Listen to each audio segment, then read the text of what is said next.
اشتر اساف صاحب ہمیں جوائن کر چکے ہیں, اس پر ہم بات کریں گے. اشتر صاحب, سابق اٹارنی جنرل ہمیں جوائن کر چکے ہیں, اس پر ان سے بات کریں گے. آئین کے آرٹیکل 63 کے فیصلے کے خلاف نظر ثانی اپیل منظور ہو گئی اور فیصلہ بھی آ گیا ہے, اور فلور کراسنگ سے متعلق نظر ثانی درخواست پر سپریم کورٹ نے 5-0 سے فیصلہ دیا ہے. آپ کی رائے اس پر؟ دیکھیے, پہلے بھی اس میں 2 ججز کا بڑا واضح ڈسینٹ تھا, اور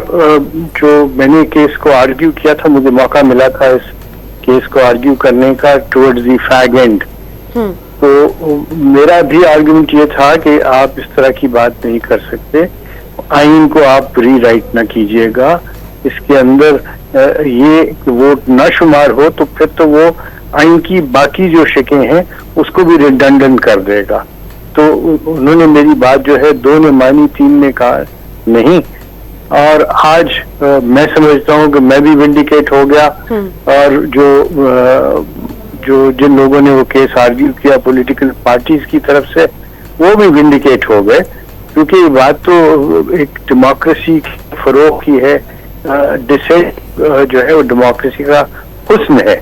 اور اگر ٹکٹ لے کے کسی پارٹی کے پلیٹ فارم پہ الیکشن لڑ کے آتا ہے تو اس کا یہ مطلب نہیں کہ اس کے منہ پہ یا اس کے کام پہ یا اس کے ہاتھ میں زپ لگ جاتی ہے یا اس کے ہاتھ باندھ دیے جاتے ہیں, اور اس کو حق حاصل ہے کہ وہ اپنے ہی پرائم منسٹر کے خلاف ضرور تحریک عدم اعتماد لے کے آئے اگر وہ پارٹی کے معاملات سے خوش نہیں ہے چلا رہا. تو یہ تو جمہوریت کا ایک عمل ہے, اس کو سپریم کورٹ نے ایک اپنے فیصلے کے ذریعے ایک نئی شکل دے دی تھی آئین کی, جو کہ غیر مناسب تھا. مجھے اس بات کی خوشی ہے کہ آج ایک ایسا سلسلہ جو کہ ہمارے جو جوڈیشل ہسٹری ہے اس میں کوئی نامناسب سے ہی عمل تھا,